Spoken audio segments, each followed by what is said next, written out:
DC. Eduji, good morning to you. Great to see you. Good morning, my lady. How are you? I'm fantastic. How was the weekend? Calm. Interesting. Some of your weekends are calm. That's possible? Yes. I mean, calm in the sense that aside everything, at least you are focused on something. We've got 82 days to go until Ghanaians head to the polls. Very, very important date. Over the weekend, H. John Dramani Mahama has been on the campaign trail. That's right. So he's doing 2 days in Greater Accra. So he did about 4 constituencies yesterday: English Amanfrom, Okankwe South, Okankwe Central, Okankwe North, and then Wejagbawe yesterday. Today he's continuing from Amasaman, Domekwabenya, and the other constituencies. So it's quite a busy schedule. The national chairman is also in the Western North. I see. Later this week, I'll be joining the national chairman to Oti region. And the running mate is also out there. The weekend she was at the Kundum Festival in Axim. So it's been, in terms of that, quite busy weekend, you know. And it's going to get even busier because there's a demonstration slated. Tomorrow. Enough is enough, you're calling it. We have written to the police, pursuant to the Public Order Act, to notify them about the demonstration tomorrow. And we have arranged with them the routes and everything. Thankfully, it promises to be peaceful, but we want to send a message clearly to the Electoral Commission that enough is enough. Look, I'll give you one example. Sure. If you have a situation where 15,000 people, 15,000 registered voters, have their names on the transfer list, you'd expect that the corresponding places where they were transferred from should be indicated. If today, the management of 3FM say they have transferred you from 3FM to, say, Onua, there should be a paper trail that shows that you've moved from 3FM to Onua. That's right. Correct, good. 15,000 people, no indication the constituency they were transferred from. They didn't ask for this transfer. Whether they asked or not, you cannot tell where they are being moved from. And you know the reason why. The transfer is a potent tool for gerrymandering. Now get something. You see, presidential election, Ghana is considered to be one constituency. So it has only one returning officer, the chairperson. But parliamentary election is constituency specific. That's right. So you have a situation where in this country, somebody won parliamentary election with 3 votes difference. Good. So I can use the tools of transfer, knowing that maybe you won, we say 1,000, the last election. I can use the tools of transfer to transfer people from adjoining or different constituencies, 3,000 into your constituency. If you don't watch it, you have lost the election as an MP. So where you have 15,000, it's enough to change the dynamics of many parliaments. You say it's no small figure to gloss over. 3 is enough. 15,000 will be disastrous. Do you get it? Now you have a situation where the Electoral Commission transfers about 25 people. I'm just using it for carefree distance. From Tamale Central to Pusiga without their consent. From Oforikro to Tema West, nationwide, widespread. It's not just a Pusiga matter. No! And you would expect that an Electoral Commission would demonstrate humility. Would demonstrate humility, accept it, and allow for an audit. My lady, why would you be afraid of an audit? Why would you say that they are afraid? And Eduji, bear with me. I've been listening to the conversation. I'm following keenly. From where I sit, the EC is suggesting that they are working on it, that a call for an audit is, I guess, a dent on them, on what it is that they are doing. There's a bigger conversation called trust, but verify. Trust, but verify.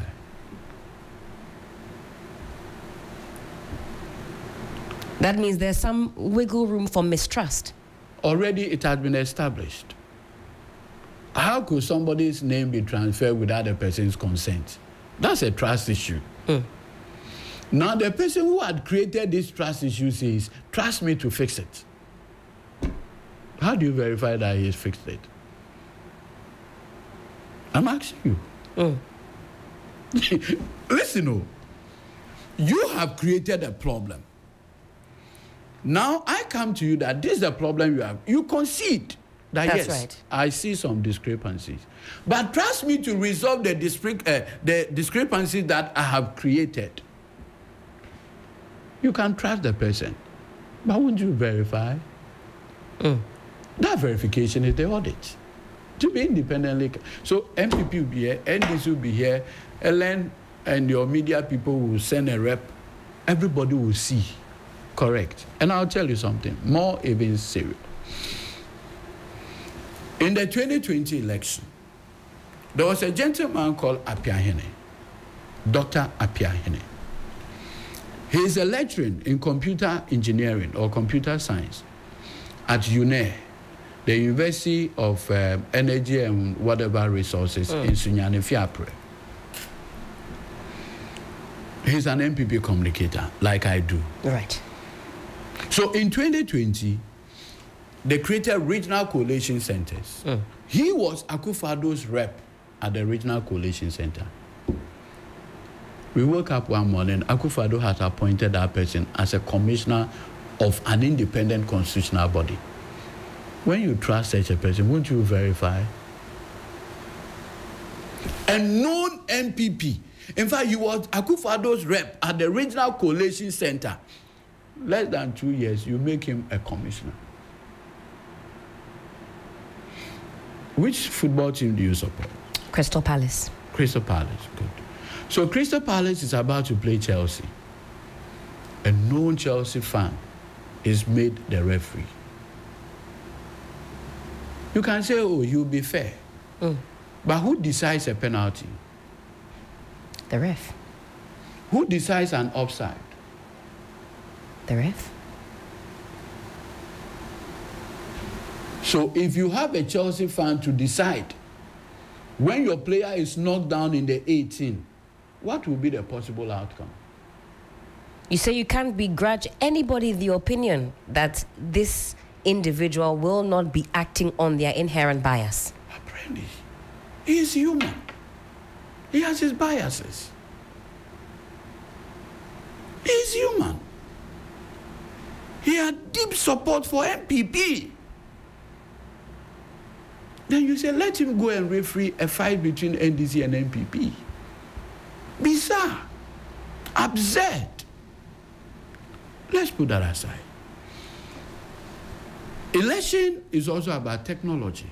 That's right.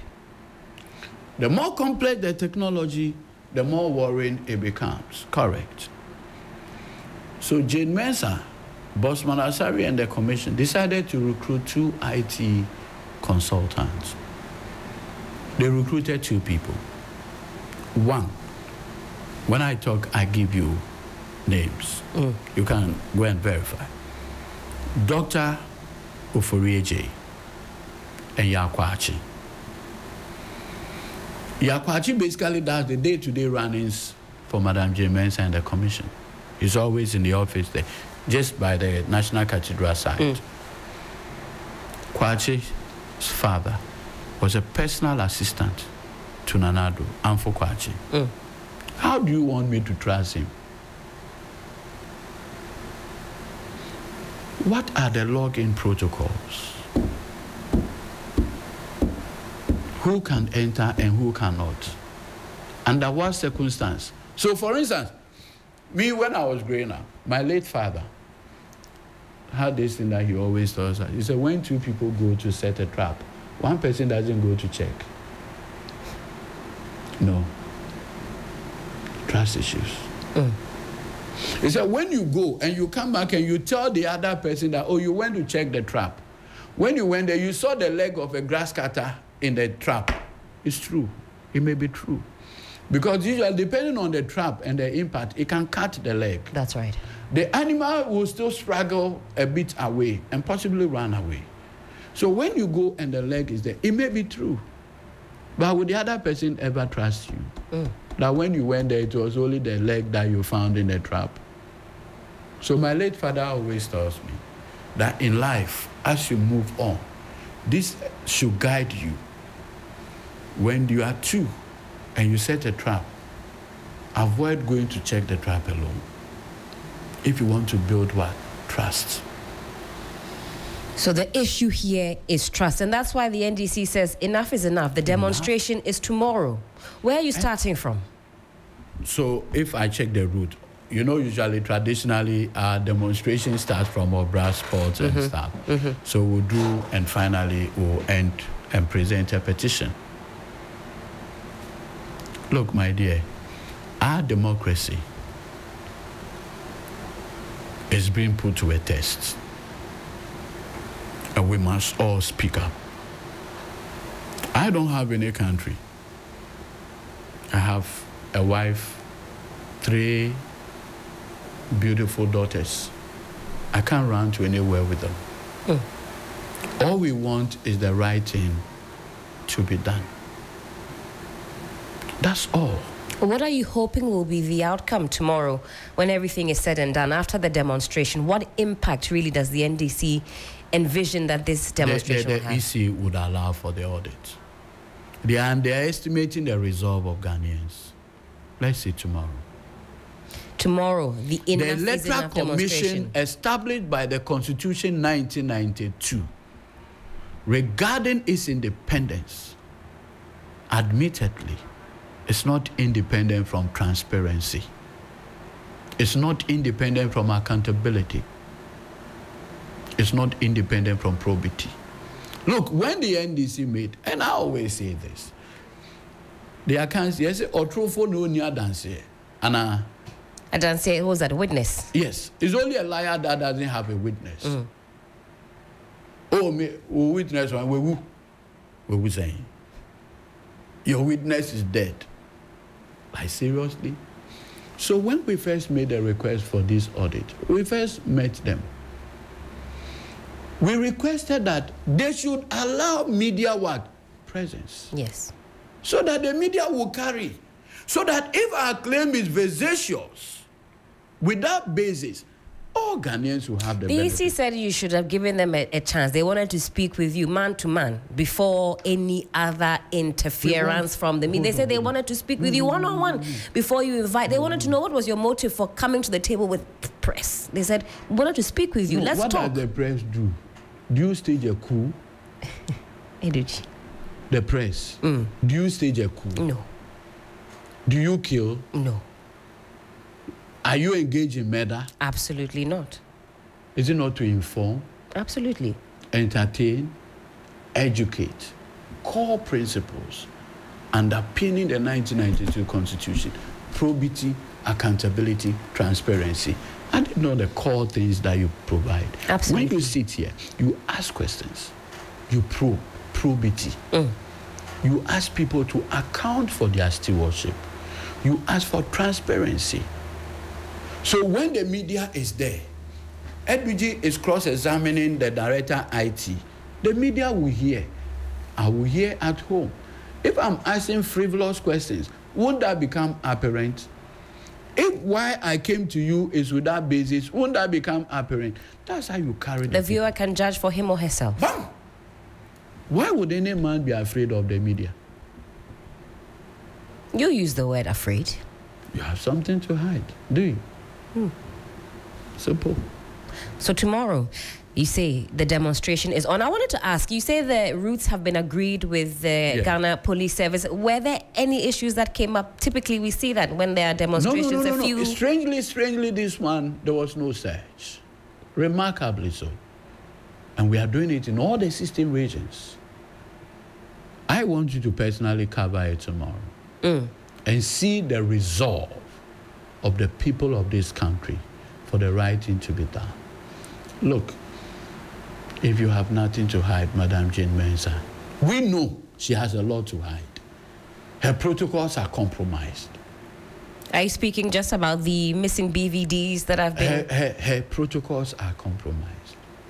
That's loaded, Eduji. Yes. The people who have access to the EC IT system, she can't control them. Is there a reason why the NDC didn't present everything that they had to the EC? You gave them maybe a judge friend once said, there's something unique about cross-examination. Sometimes a bit of surprise. Yeah. Surprise is the most potent weapon of warfare. That means you know a lot more. Look, I say 15,000. Look, in fact, that day when, and in fact, I now understand why the EC didn't permit the media. Their director IT, Oforeje, was embarrassed. Jane Mensah had to intervene and say, okay, it's okay. For 30 minutes, he couldn't even explain his own IT systems and how names were moving from place to place. You have somebody whose name moved from Okankwe to Tesano. Finally, he ended up in the Volta region. Let me give you a classic example. The Electoral Commission, with their MPP assigns, have profiled about 18,000 police stations. When you say profiled? They know this is where NDC gets the bulk of its votes. You can profile it. You see, so there are about 38,000 polling stations. 2016, we did 36,000. We are looking at 38 to 40,000 now. So you can profile that this is where MPP won, this is where NDC won, this is what. They have profiled 18,000. Per their game plan, if they even decide to displace or transfer without consent of people, 25 times 18,000. This is the NDC's assertion that this is the ultimate game plan. Yes. If they do 25 times 18,000, that gives them 450,000 votes displaced on election day.